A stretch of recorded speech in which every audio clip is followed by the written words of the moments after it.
Story 1. The Whispering Shadows. Evan's bedroom was the only one on the first floor of his family's high ranch house. The design of the home was unconventional, with the entrance splitting off into two flights of stairs, one leading upward to the main living area and bedrooms, and the other descending to the den, garage, and Evan's room. Being the oldest child, he was awarded the largest room in the house, a room that felt separate from the rest, isolated and solitary, which suited him perfectly at first. His younger sisters, Sarah and Emily, occupied the upstairs bedrooms, closer to their parents. Evan, being 12, reveled in the independence of having his own space. The downstairs area was his domain, a place where he could play video games late into the night and hang posters of his favorite bands without complaints from his parents. But the isolation that he once found so thrilling soon began to feel oppressive, as if the shadows in his room were alive with whispers that only he could hear. The strange occurrences began in the middle of a sweltering summer. The heat was unbearable, so Evan slept with a fan next to his bed. Its hum a steady background noise that usually lulled him to sleep. But for 3 nights in a row, Evan found himself waking up abruptly, the feeling of being watched heavy on his chest.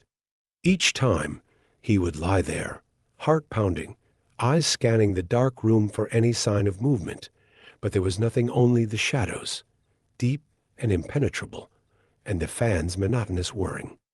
On the 4th night, the atmosphere in his room shifted. The shadows seemed to stretch longer, darker, and the usual comfort of his fan's white noise turned into something sinister, like the low growl of a predator. Sleep eluded him, and a cold sweat formed on his brow. It wasn't the heat that bothered him this time, but an overwhelming sense of dread that crept into his thoughts, feeding on his growing paranoia. When he couldn't take it any longer, Evan decided to get up and refill his glass of water. The house was silent as he walked to the bathroom across the hall, the sound of the faucet filling his glass, the only thing breaking the oppressive quiet. But then, as he turned off the water, he heard a faint rustling sound coming from his bedroom. His heart skipped a beat. He stood frozen, listening intently, but all he could hear was the steady thrum of the fan. Shaking his head, he tried to convince himself it was nothing, just the house settling, or perhaps a stray breeze from the open window. Still, a knot of unease tightened in his stomach as he walked back to his room. Standing at the threshold, he hesitated. The darkness inside seemed to press against him, daring him to step inside. Taking a deep breath, Evan flicked on the light, and the room was instantly flooded with a warm glow. Everything appeared normal. His bed was made, his desk cluttered with schoolwork and video game controllers, the closet door slightly ajar as always. Yet, the feeling of being watched persisted, growing stronger with each passing second. Evan quickly turned off the light and climbed back into bed, pulling the covers up to his chin. He tried to sleep, but every time he closed his eyes, the darkness seemed to pulse, as if something within it was alive, waiting for him to drop his guard. After what felt like hours, he decided he couldn't stay in his room any longer. Grabbing his pillow, he headed upstairs to the living room and settled onto the couch. The comfort of being closer to his family soothed him, and before long, he drifted into an uneasy sleep. But even here, the peace was short-lived. In the dead of night, Evan was jolted awake by the sound of clattering from the kitchen. He sat up, rubbing his eyes, and noticed the faint glow of light spilling out from the kitchen doorway. Evan's first thought was that his dad had gotten up for a midnight snack. But as he listened closely, the sounds didn't match. Whoever was in the kitchen was moving slowly, deliberately, as if searching for something specific. The refrigerator door opened with a soft creak, followed by the sound of glass jars being moved around. Curiosity piqued, Evan slid off the couch and crept toward the kitchen. As he neared the doorway, he hesitated. Something wasn't right. He could feel it in the way the hair on the back of his neck stood on end. Taking a deep breath, he peered around the corner. The kitchen was empty. The fridge door was closed, and everything was in its place. But the light was off. He distinctly remembered seeing the light. How could it be off now? He checked the light switch. It was down. He felt a chill run down his spine. Someone had turned it off. He backed away slowly, the eerie silence of the house closing in around him. His breath quickened, and he bolted back to the couch, pulling the blanket over his head like a shield. He stayed that way until morning, too terrified to move, let alone sleep. When his parents came downstairs the next day, they found him huddled on the couch, pale and wide-eyed. He tried to explain what had happened, but they dismissed it as a bad dream, the product of an overactive imagination. His mother ruffled his hair and told him he needed to stop staying up so late playing video games, but Evan knew what he had seen, or rather, what he hadn't seen. Someone or something had been in the house that night. The next few days passed in a blur. Evan couldn't shake the feeling that he was being watched, even in broad daylight. His mother complained about a strange smell in his room, a musty odor that seemed to cling to the air no matter how much she cleaned. Evan didn't notice it at first, but once he did, the stench became unbearable. It was on the fifth night that things took a terrifying turn. The heat had finally broken, and his father decided to turn on the air conditioning instead of the fans. Evan's room was cool and quiet, the hum of the AC soothing his frazzled nerves.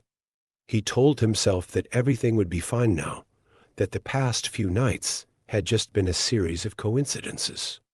But deep down, he knew better. As he lay in bed, he found himself dozing off, lulled by the cool air. But his sleep was short-lived. He awoke suddenly, his eyes snapping open in the darkness. The room was deathly still, the air thick with an oppressive silence. And then he heard it, a low, raspy breathing, not his own, coming from somewhere in the room. Panic surged through him, but he forced himself to stay calm. Slowly, he turned his head, scanning the room for the source of the sound. The closet was closed, the door shut tight. But the breathing, it was getting louder, more labored, as if whoever, or whatever it was struggling to breathe. Evan's mind raced, trying to make sense of it. Was it a prank? His sisters? No, they were too young to pull off something like this, and they were upstairs, asleep. His parents? Impossible. They wouldn't do this to him. That left only one possibility, a horrifying, impossible possibility. He had to see for himself. Steeling himself, he slowly sat up in bed, the breathing growing louder as he moved. It was coming from below him. He felt the blood drain from his face as the realization hit him. The sound was coming from under the bed. His heart pounded in his ears, drowning out the breathing. He didn't want to look. Every instinct screamed at him to run, to get out of the room as fast as he could. But his legs refused to move, as if they were rooted to the bed. He had to know. He had to see.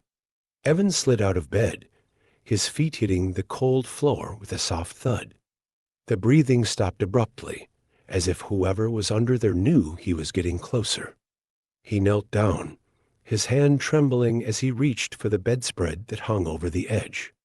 He hesitated, his breath catching in his throat, and then he yanked the fabric up in one swift motion. There, lying on a pile of blankets, was a man, a large, filthy man with matted hair and clothes caked in dirt. His eyes were closed, his chest rising and falling with each shallow breath. Evan stared in shock, his mind unable to process what he was seeing. The man was real. He was actually there under his bed. And then the man's eyes snapped open. Evan screamed, scrambling backward in terror. The man grinned, revealing a mouthful of yellow, rotting teeth. He began to crawl out from under the bed, his movements slow and deliberate, like a predator toying with its prey. Evan's scream echoed through the house, bringing his parents running. His father burst into the room just as the man was halfway out from under the bed. Without hesitation, his father grabbed the man by the collar and hauled him out into the open. The man thrashed and fought, but his father was stronger, fueled by fear and anger. "Call the police," his father shouted, holding the man down as Evan's mother rushed to the phone. Evan could only watch in stunned silence as his father wrestled the intruder to the ground, pinning him with one knee. The police arrived within minutes, their flashing lights casting an eerie glow through the windows. They handcuffed the man and led him away, his wild eyes never leaving Evan's as they dragged him out the door. Even as the police car drove off into the night, Evan could still feel the man's gaze on him, a malevolent force that seeped into his bones. His parents tried to comfort him, but the damage was done. The safety of his room, his sanctuary, was shattered. He couldn't bring himself to sleep there again, not with the memory of the man's cold, dead eyes burned into his mind. For weeks, he slept on the couch in the living room, the lights on, the TV playing softly in the background, a weak attempt to drown out the silence that had become his enemy. The man, as it turned out, was homeless. He had been living under Evan's bed for days, maybe even weeks, sneaking out at night to raid the kitchen while the family slept. The smell his mother had noticed was him, the stench of unwashed clothes and sweat that had seeped into the carpet. The realization that the man had been there in his room, watching him sleep, sent shivers down Evan's spine. The house was never the same after that. His father installed security cameras and new locks on all the doors and windows, but it didn't matter. The damage was psychological, a fear that had rooted itself deep in Evan's mind, where it grew and festered like a disease. The nights were the worst. Every creak, every rustle of the wind outside sent Evan into a panic.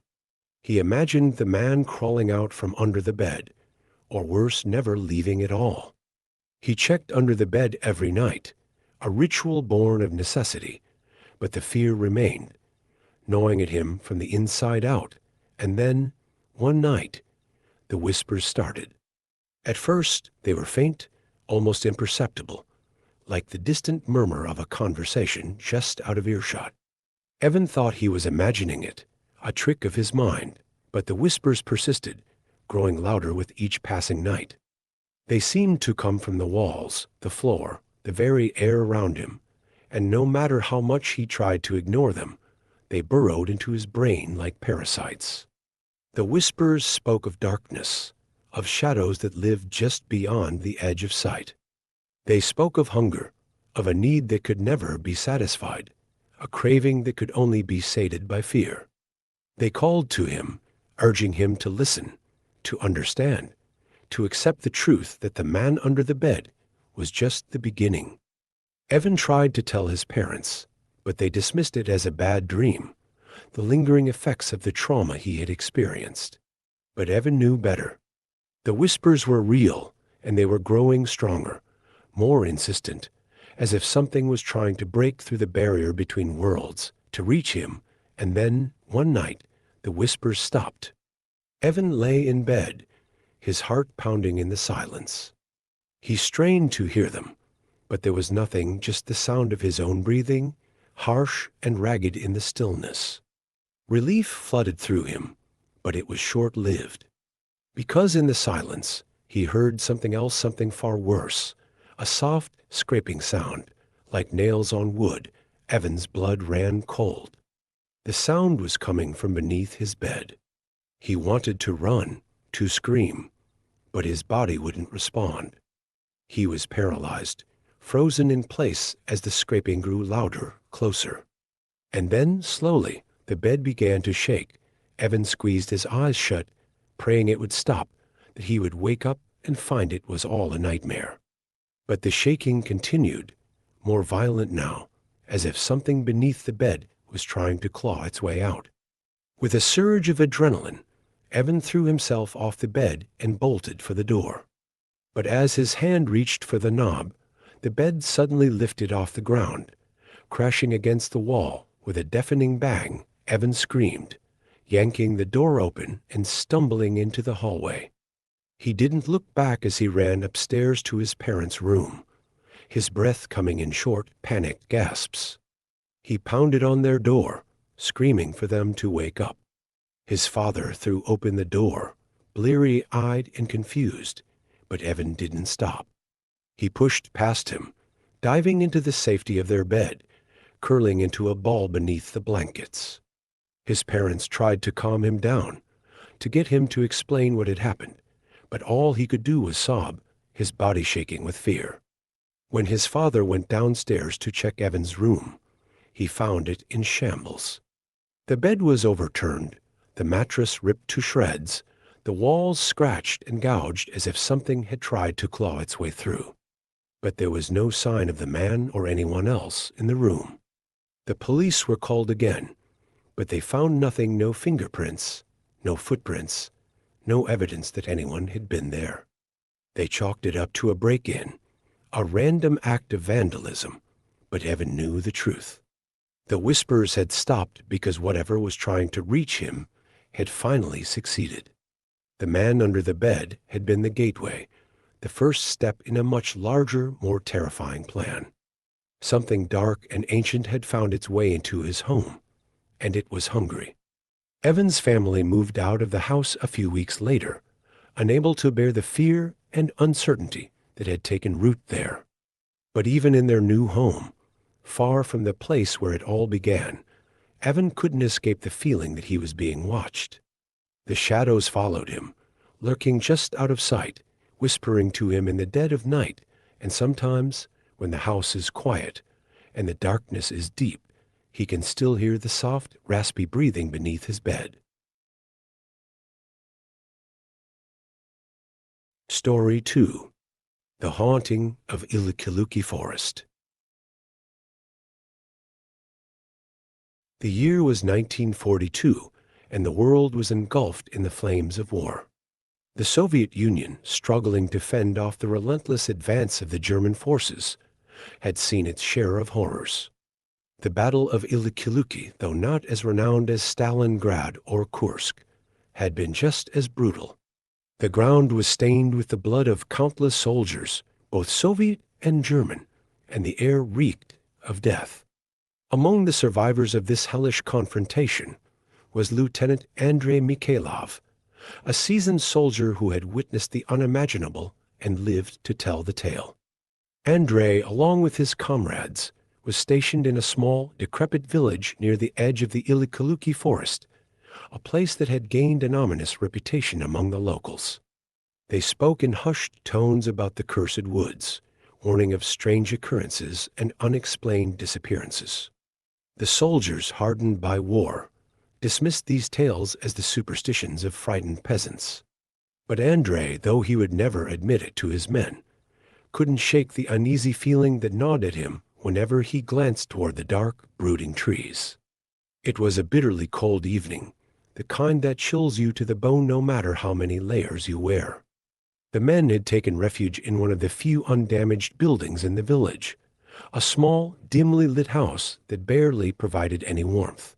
But it was better than nothing, and after months of fighting in the trenches, any semblance of shelter was a luxury. The soldiers, eager for a brief respite from the horrors of war, had started a small celebration, if it could even be called that. A bottle of vodka was passed around, and the men laughed and sang songs, their voices strained, but filled with the desperate energy of those who knew that tomorrow could be their last. Andrei sat in a corner, his mind far from the revelry, his thoughts drifting back to the battlefield. The screams of dying men, the thunder of artillery, the acrid smell of gunpowder, these were the memories that haunted him, even in his moments of supposed peace. He was joined by his friend Sergei, a fellow lieutenant who had been with him since the beginning of the war. Sergei was a stout man with a thick beard and a booming laugh that could be heard from across the room. But tonight, even Sergei's laughter seemed subdued, as if the weight of the war had finally started to crush his spirit. "Andrei," Sergei said, his voice low, "let's go outside for a smoke. I can't stand this noise anymore." Andrei nodded in agreement. The sounds of forced cheerfulness grated on his nerves, and the cold air outside, though harsh, was preferable to the stifling atmosphere inside. The two men donned their heavy coats and stepped out into the night, the chill immediately biting into their skin. The village was eerily quiet, the only sounds the crunch of snow beneath their boots and the distant howling of the wind. The moon was hidden behind thick clouds, casting the world into a deep, impenetrable darkness. As they walked a short distance from the house, Sergei pulled out a cigarette and lit it, offering one to Andrei, who accepted gratefully. They stood in silence for a while, the glow of their cigarettes the only light in the vast expanse of night. The smoke curled lazily in the frigid air, the scent of tobacco mixing with the sharp tang of the cold. Andrei found himself staring at the edge of the Ilikiluki forest, the dark line of trees looming like a wall of shadows. "You ever wonder what's out there?" Sergei asked suddenly, his voice cutting through the silence. Andrei glanced at him, noting the seriousness in his tone. Sergei was not a man prone to flights of fancy, and for him to speak in such a way was unusual. Andrei shrugged, trying to mask his own unease. "Just trees, Sergei. Trees and whatever animals haven't been scared off by the fighting." Sergei took a long drag of his cigarette, the ember glowing brightly in the darkness. "I've heard stories, Andrei. The locals say this forest is cursed. That men who enter don't come out the same." Andrei chuckled, though it sounded forced even to his own ears. "You're starting to sound like an old babushka, Sergei. Don't tell me you believe in ghosts now." But Sergei didn't laugh. Instead, he flicked the ash from his cigarette and nodded toward the forest. "I don't know about ghosts, but something isn't right about that place. I've seen men go in there and come back. Different. Quiet, withdrawn, like they've seen something that's broken them." Andrei frowned, a chill creeping down his spine that had nothing to do with the cold. Sergei's words echoed the warnings of the villagers, the same warnings he had dismissed as nonsense. But now, standing in the shadow of the Ilikiluki forest, he couldn't shake the feeling that there was more truth to those stories than he wanted to admit. As if to punctuate his thoughts, a sudden, blood-curdling scream tore through the night. It was a sound unlike any Andrei had ever heard human, yet filled with a primal terror that sent shivers down his spine. Sergei's cigarette fell from his lips as he turned toward the forest, his face pale. "Did you hear that?" Sergei whispered, his voice trembling. Andrei nodded, his heart pounding in his chest. The scream had come from deep within the forest, a place where no man should be at this hour. Without thinking, Andrei reached for his rifle, slung over his shoulder, and motioned for Sergei to follow. They hurried back to the house, where the other soldiers had already fallen silent, the scream having reached their ears as well. Andrei quickly explained what they had heard, and though the men were hesitant, the possibility of one of their comrades being in danger spurred them into action. Within minutes, a small group of soldiers, led by Andrei and Sergei, was making their way toward the forest, their rifles at the ready. The closer they got to the tree line, the stronger Andrei's sense of dread became, as if the very air around them was thick with malice. The trees loomed overhead, their branches twisting like skeletal fingers, blocking out what little light the moon provided. As they entered the forest, the world seemed to change. The air was colder here, the darkness more complete. The sounds of the village faded away, replaced by an oppressive silence that pressed down on them like a physical weight. Every step they took was muffled by the thick layer of snow, and the only sounds were their own breathing and the faint crunch of their boots. Andre led the way, his rifle held tightly in his hands. His eyes scanned the shadows, searching for any sign of movement, but all he saw was darkness. The trees were packed closely together, their gnarled branches intertwining above, creating a canopy that blocked out the sky. The path they followed was narrow and winding, forcing them to move in single file, which only added to the tension. After what felt like hours, they came to a small clearing. The ground here was disturbed, the snow churned up and stained with something dark blood. Andre's stomach churned as he realized they had found the source of the scream. In the center of the clearing lay two bodies, one sprawled on the ground, the other slumped against a tree. Both wore the uniforms of German soldiers, their bodies twisted and broken as if they had been thrown around like rag dolls. But it wasn't the sight of the dead that made Andre's blood run cold, it was the state of their bodies. The soldier lying on the ground was barely recognizable as human. His limbs were contorted at unnatural angles, his chest torn open, ribs exposed. His face, what was left of it, was a mask of terror, his eyes wide and unseeing, frozen in his final moment of agony. The other soldier, the one against the tree, was alive, but only just. His breathing was shallow and labored, his body covered in cuts and bruises. He was muttering something under his breath, the words incomprehensible, but filled with a deep primal fear. Andre approached the dying man cautiously, his rifle at the ready. As he got closer, the man's muttering became clearer, a repeated phrase in German that Andre couldn't understand. But there was one word that stood out, a word that sent a chill through Andre's very soul. Das Ungeheuer, the monster. Before Andre could react, the man's eyes snapped open, and he let out a final, blood-curdling scream. It was a sound of pure terror, a scream that echoed through the forest, making the hairs on the back of Andre's neck stand on end. Then, with a shuddering breath, the soldier went limp, his body slumping against the tree. Andre took a step back, his mind reeling. What had happened here? What could have caused such carnage? His thoughts were interrupted by a sudden rustling in the trees above. He looked up, his heart skipping a beat as he saw movement in the branches. Something was up there, watching them. Andre's grip on his rifle tightened as he scanned the treetops, trying to keep his breathing steady. The shadows above shifted and swayed, the branches creaking under the weight of something large, something that moved with an unnatural fluidity. The other soldiers, sensing the same presence, raised their rifles, their eyes darting nervously from tree to tree. "Do you see it?" Sergei whispered, his voice barely audible over the pounding of his heart. Andre nodded, though he wasn't sure what he was seeing. The movement was quick, almost too fast to track, as if the thing above them was deliberately staying just out of sight. But there was no mistaking the feeling of being watched, of being hunted. Whatever was up there, it was toying with them. A low growl emanated from the shadows, a sound so deep and primal that it seemed to vibrate through the very ground beneath their feet. The soldiers shifted uneasily, their fingers tightening on their triggers.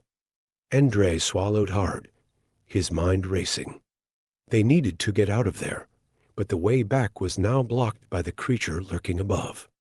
Without warning, the growling stopped, replaced by an eerie silence. The soldiers exchanged nervous glances, unsure of what to do next. And then, as if in answer to their unspoken question, the creature made its move. It dropped from the trees with a speed and agility that defied belief, landing in the center of the clearing with a bone-jarring thud.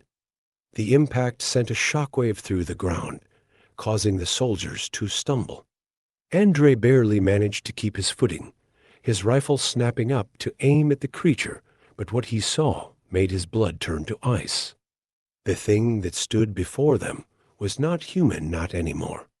It was a grotesque parody of a man, its body twisted and deformed, with limbs that were too long and joints that bent in impossible directions. Its skin was a mottled, sickly gray, stretched tight over bulging muscles and exposed bone. The face, if it could even be called, that was a nightmarish blend of human and animal features, with a wide, toothy grin that split its face from ear to ear. Its eyes, glowing with an unnatural light, bore into Andre's soul, filled with a malevolent intelligence that sent waves of terror crashing over him. For a moment, no one moved. The soldiers stood frozen, their minds struggling to comprehend the horror that stood before them. And then the creature let out a guttural snarl, a sound so full of rage and hatred that it broke the spell of paralysis that held them. "Fire!" Andre shouted, his voice hoarse with fear. The soldiers obeyed, their rifles erupting in a hail of gunfire. The sound of bullets tearing through the air was deafening, the muzzle flashes lighting up the darkness like strobe lights. But the creature didn't flinch. It didn't bleed. It didn't fall. Instead, it charged. The creature moved with terrifying speed, closing the distance between them in the blink of an eye. It tore through the line of soldiers with a ferocity that defied belief, its claws slashing through flesh and bone as if they were paper. Men screamed in agony as they were thrown aside like rag dolls, their bodies crumpling to the ground in broken heaps. Andre barely had time to react before the creature was upon him. He fired his rifle point blank into its chest, but the bullets might as well have been pebbles for all the good they did. The creature's grin widened, its eyes gleaming with sadistic pleasure as it swatted the rifle out of Andre's hands with a single, powerful swipe. Andre stumbled backward, his heart pounding in his chest. He was unarmed, defenseless, and the creature knew it. It advanced on him slowly, savoring the moment, its grin widening with each step. Andre's mind raced, desperately searching for a way out, but there was none. He was trapped, and the creature knew it. In a final desperate act, Andre reached for the only weapon he had left, his knife. He pulled it from its sheath and slashed at the creature, aiming for its throat. But the creature was too fast. It caught his wrist in a vice-like grip, the bones grinding together under the immense pressure. Andre cried out in pain, the knife slipping from his grasp as the creature leaned in close, its foul breath washing over him. The creature's eyes, now inches from his own, glowed with a cold, malevolent light. This is the end, Andre thought, the realization hitting him like a blow to the gut.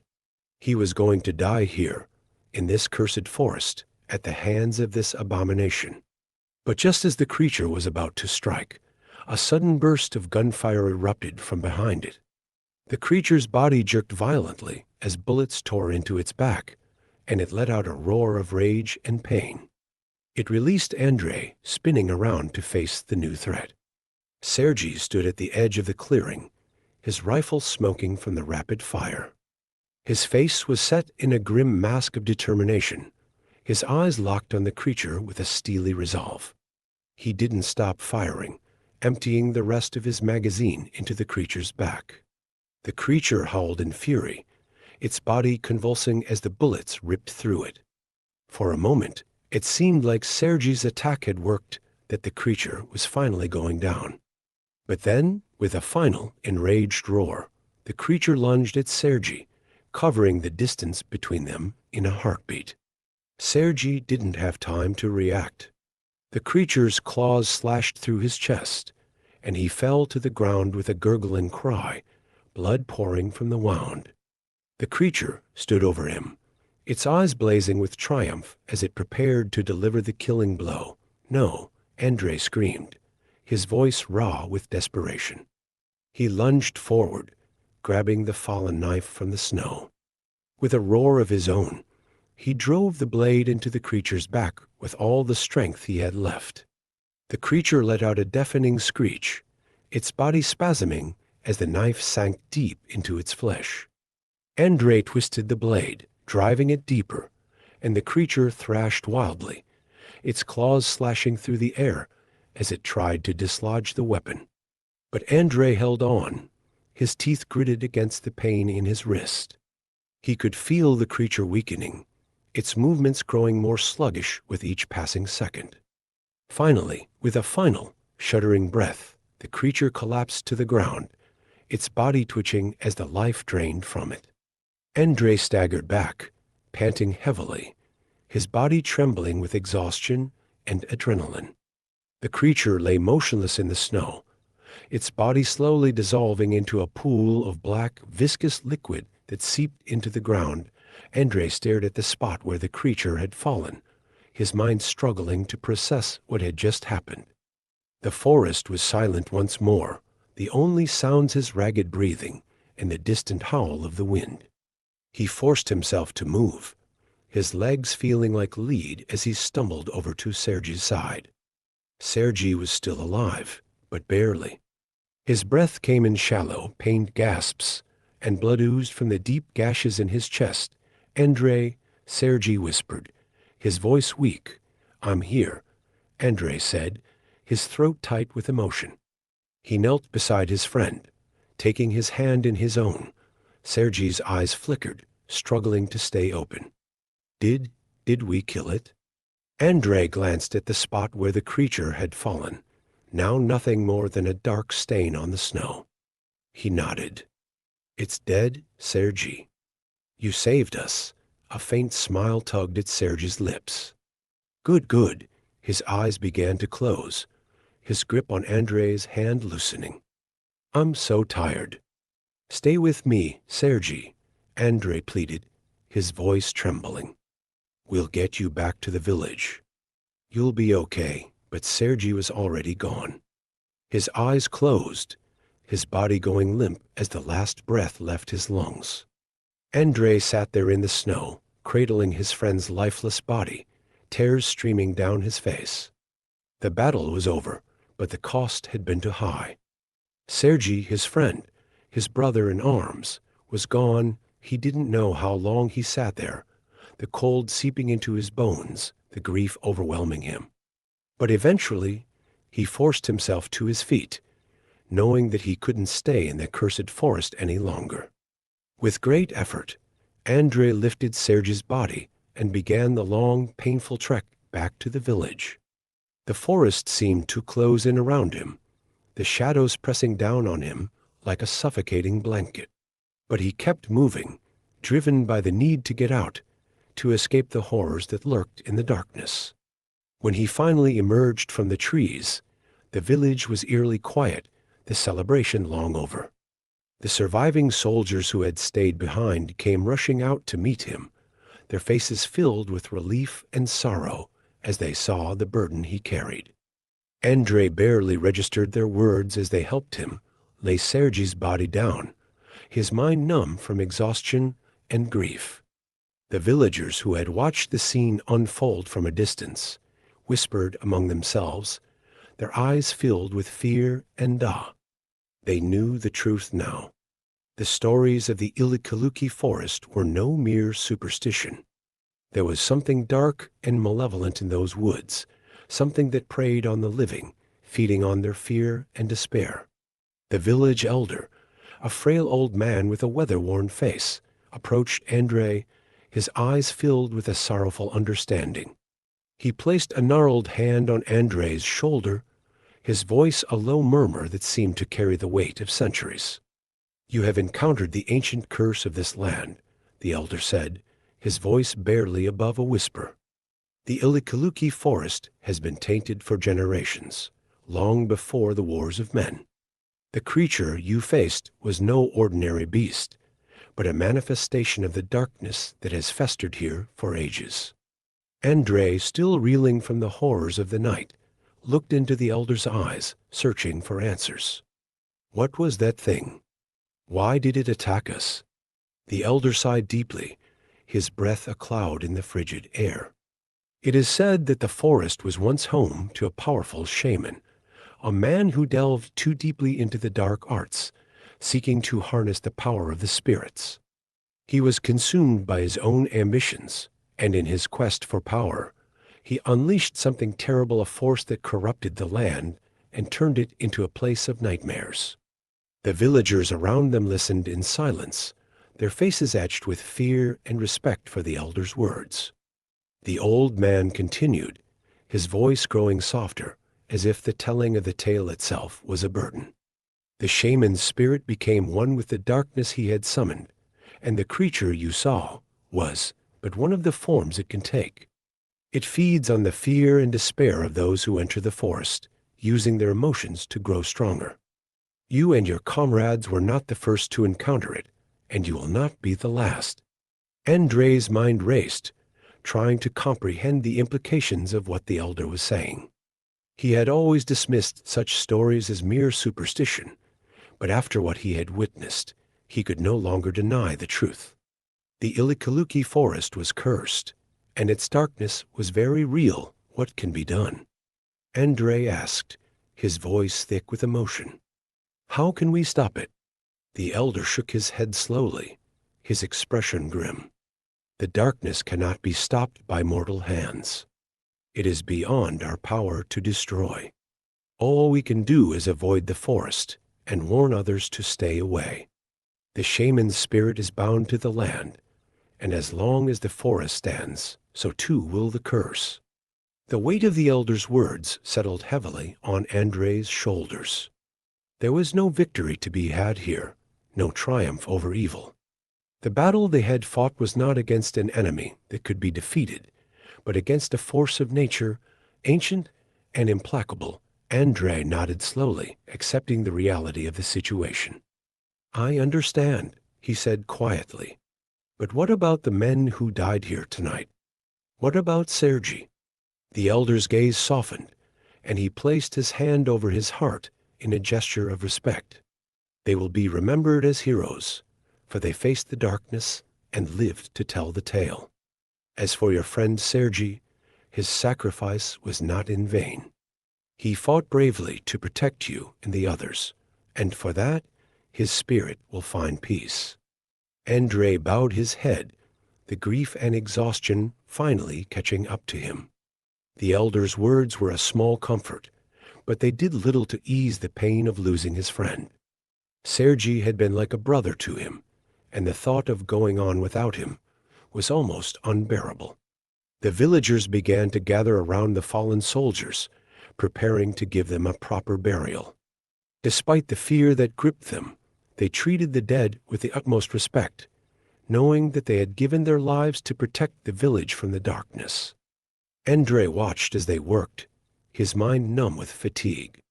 He felt detached, as if he were observing the scene from a distance, his emotions dulled by the sheer enormity of what had happened.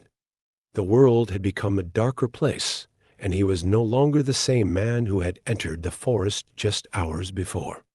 When the graves were finally dug and the bodies laid to rest, Andre stood over Sergi's grave, the weight of his loss pressing down on him like a physical force.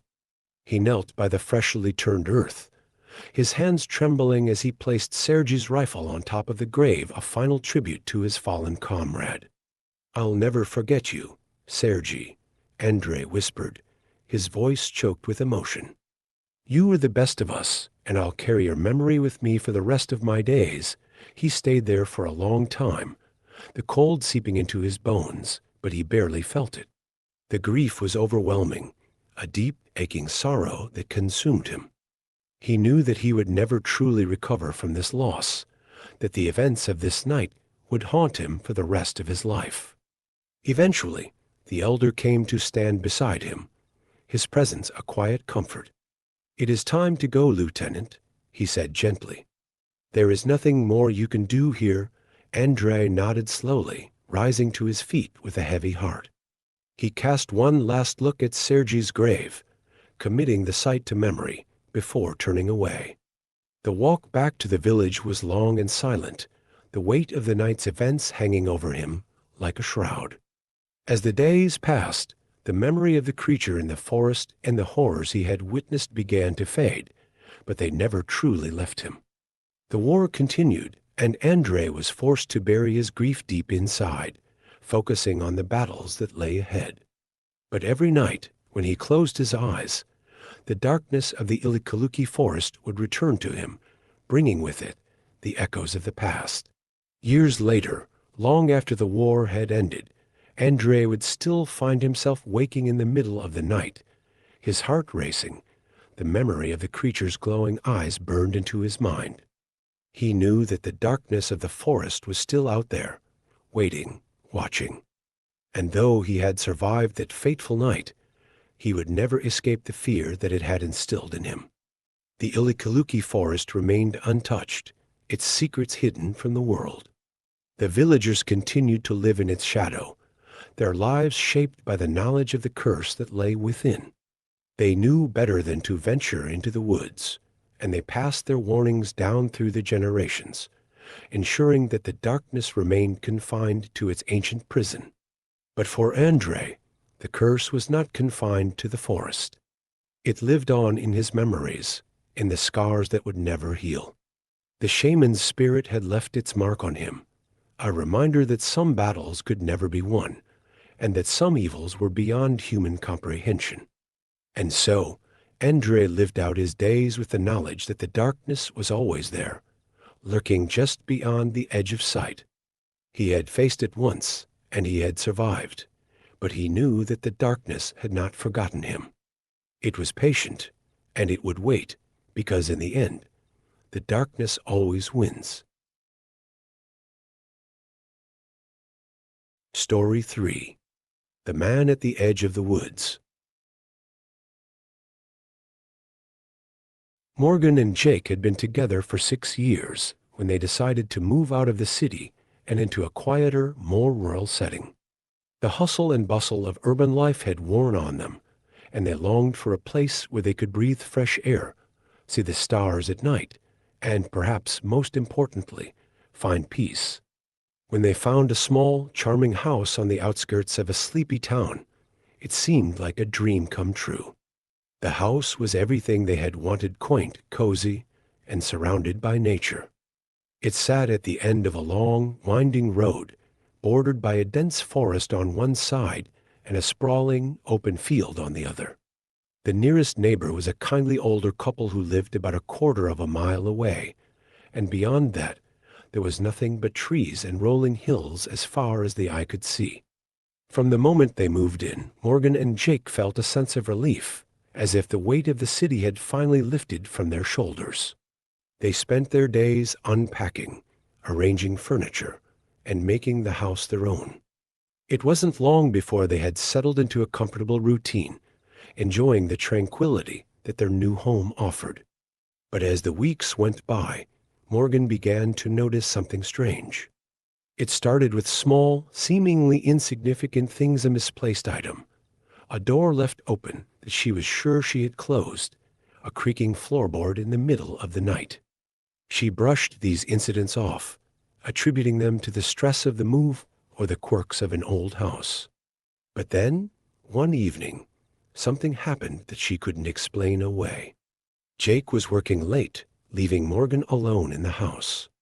She was in the kitchen, chopping vegetables for dinner, when she glanced out the window and saw a figure standing at the edge of the woods. The man was tall and lanky, with long, stringy hair and a ragged coat that hung loosely from his bony frame. He was just standing there, staring at the house, his face obscured by the shadows of the trees. Morgan froze, her heart skipping a beat. The man didn't move. He didn't wave or call out, he just stood there, watching. She quickly turned off the stove, grabbed her phone, and dialed Jake's number, her hands trembling as she did. "Jake, there's someone outside," she whispered, her voice shaking. "What? Who?" Jake's voice was filled with concern. "I don't know. He's standing at the edge of the woods, just staring at the house. Lock the doors," Jake instructed. "I'm leaving work right now. I'll be home in 20 minutes. Don't open the door for anyone." Morgan nodded, even though Jake couldn't see her. She quickly moved through the house, locking every door and window she could find. When she returned to the kitchen, the man was gone. She scanned the tree line, searching for any sign of movement, but there was nothing, just the dark, looming shadows of the forest. By the time Jake got home, Morgan was a nervous wreck. She told him what had happened, but when he checked the yard, he found no trace of the man. No footprints, no broken branches, nothing to indicate that anyone had been there at all. Jake tried to reassure her, suggesting that it was probably just a drifter passing through, but Morgan couldn't shake the feeling that something was wrong. The incident lingered in the back of her mind, and over the next few days, she found herself constantly looking out the windows, half expecting to see the man again.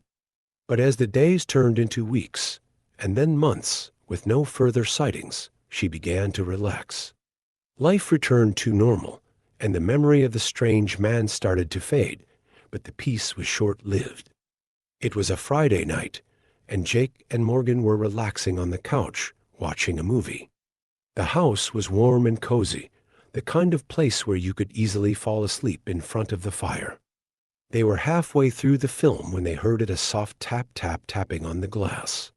Jake paused the movie, and they both turned to look at the sliding glass door that led to the backyard. The curtains were drawn, but the sound was unmistakable. Someone was tapping on the glass. Jake frowned and got up from the couch, walking over to the door. Morgan followed, her heart pounding in her chest. He pulled the curtain aside, and there, standing just on the other side of the glass, was the man from the woods. He was closer now, and Morgan could see him more clearly. His face was gaunt and pale, with deep-set eyes that glimmered with an unsettling intensity. His hair was long and greasy, falling in tangled strands over his shoulders. He smiled at them, a slow, deliberate smile that sent a chill down Morgan's spine. "What the hell do you want?" Jake demanded, his voice shaking with a mixture of anger and fear. The man didn't answer. Instead, he pressed his face closer to the glass, his eyes locking onto Morgan's. His lips parted, and he began to speak, but his voice was muffled by the glass, the words unintelligible. Jake stepped back, his hand reaching for his phone. "I'm calling the police," he said, his voice firm. But before he could dial, the man's expression changed. The smile faded, replaced by a look of pure malice. He raised one hand and placed it flat against the glass, his palm splayed wide. Morgan's breath caught in her throat as she realized that his hand was streaked with something dark and wet blood. Jake's fingers fumbled with the phone as he dialed 911. Morgan stood frozen, unable to tear her eyes away from the man at the door. The operator's voice crackled through the speaker, and Jake quickly explained the situation, his words coming out in a rush. "There's a man outside our house," Jake said, his voice tense. "He's bleeding, and he won't leave. We need help." The operator assured them that officers were on their way, but it would be at least 15 minutes before they could arrive. Jake relayed the information to Morgan, trying to keep his voice calm, but she could hear the fear creeping in. "We need to get away from the door," Jake said, grabbing Morgan's hand.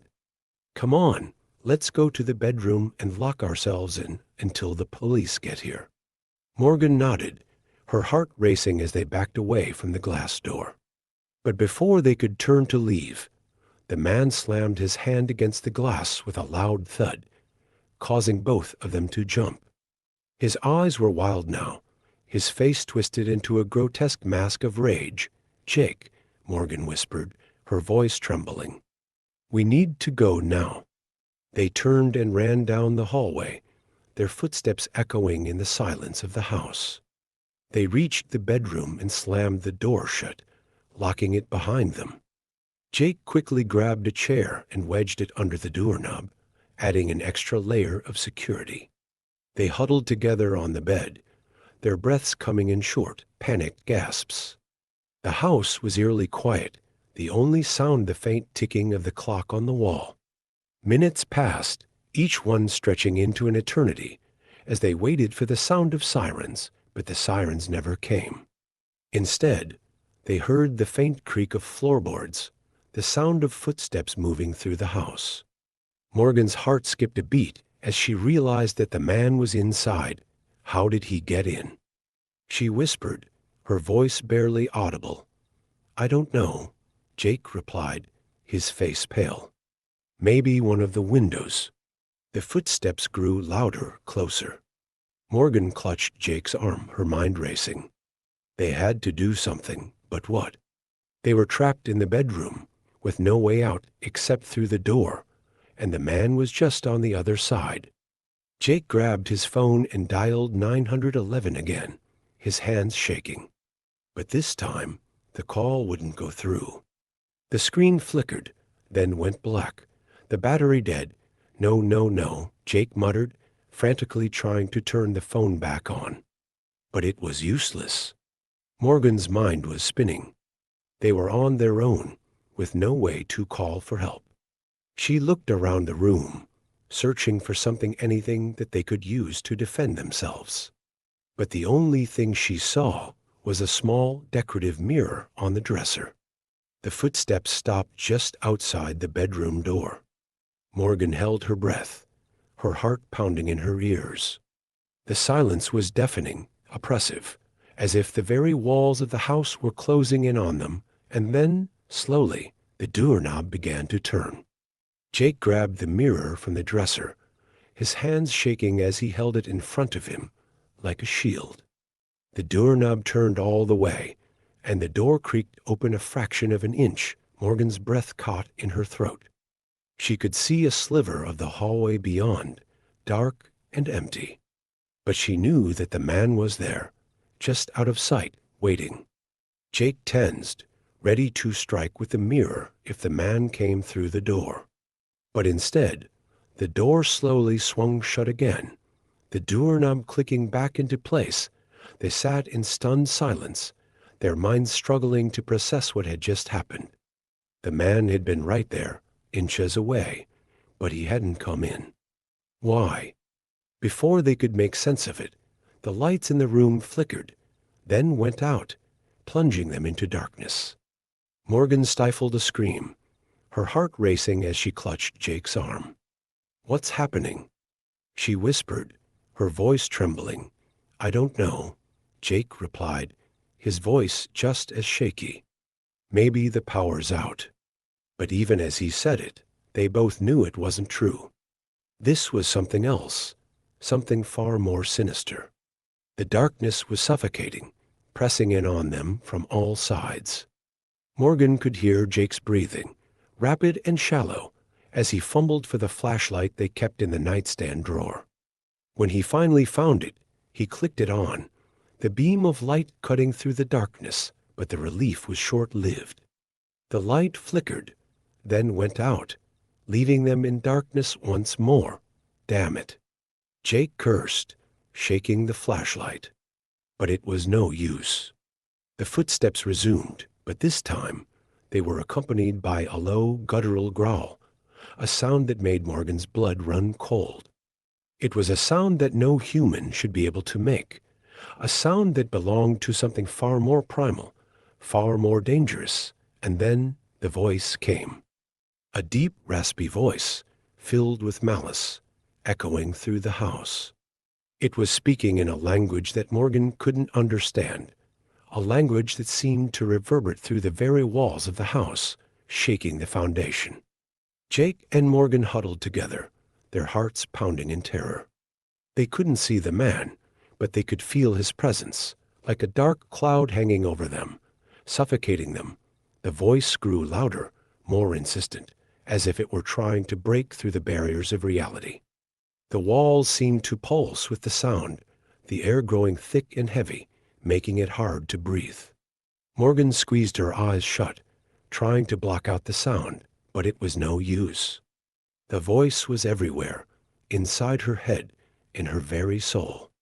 It was like a poison, seeping into her thoughts, filling her with dread, and then, just as suddenly as it had started, the voice stopped. The silence that followed was even more terrifying, a void that threatened to swallow them whole. They sat there, frozen in place, their minds struggling to comprehend what had just happened, but the terror wasn't over yet. There was a loud crash from the other side of the house, followed by the sound of shattering glass. Jake and Morgan jumped to their feet, their hearts racing. The man was inside, and he was coming for them. Jake grabbed the broken flashlight and held it like a weapon, ready to defend them with whatever he could. Morgan clung to his side, her mind racing with fear. They had to get out, but how? The windows were too high to climb out of, and the door was their only way out.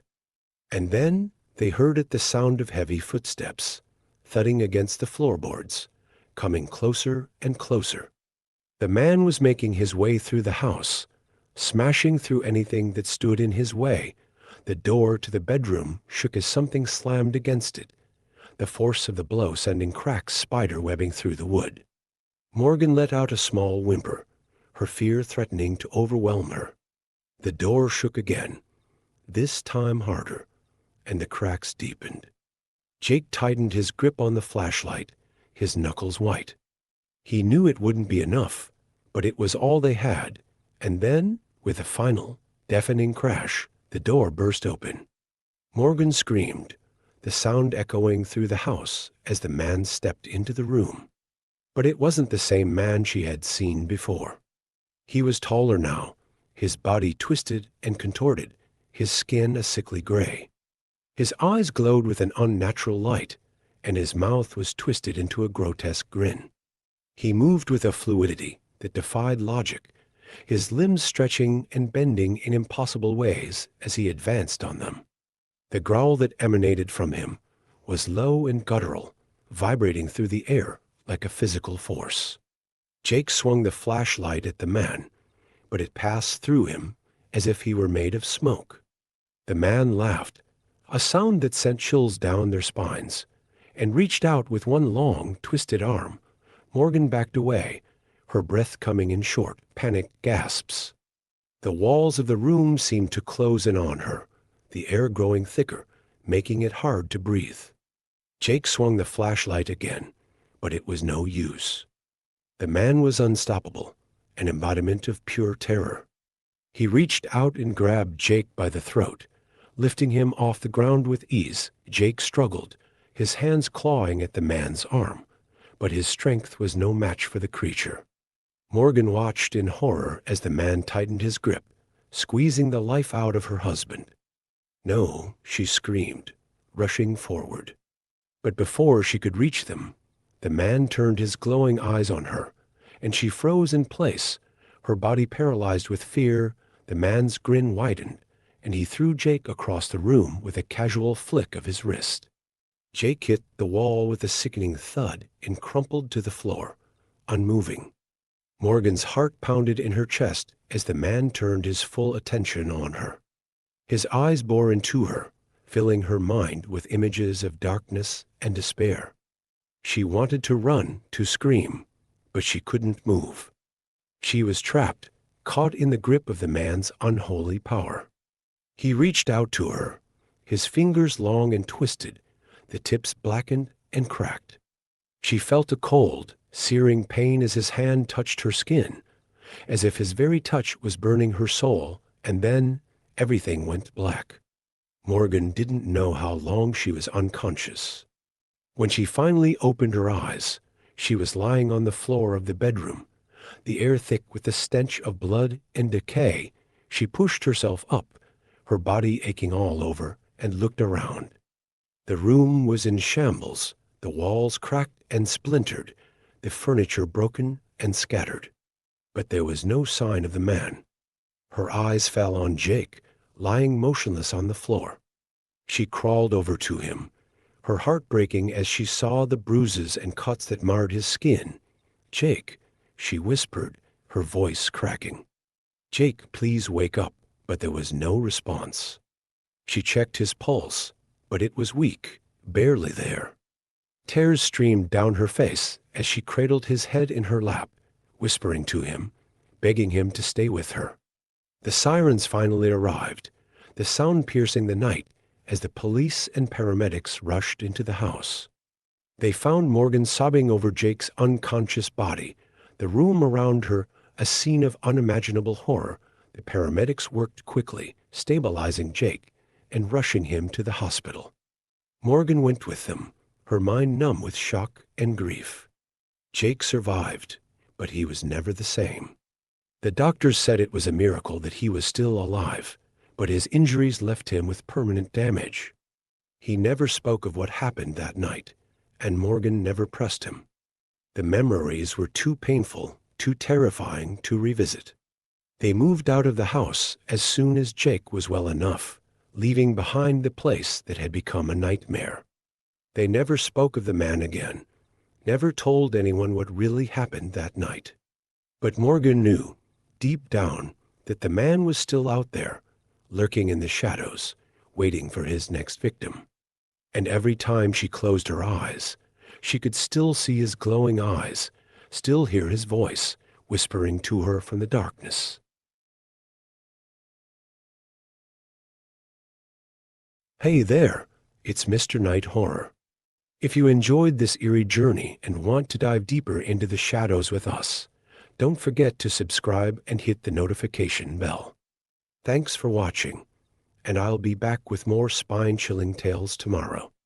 Stay haunted.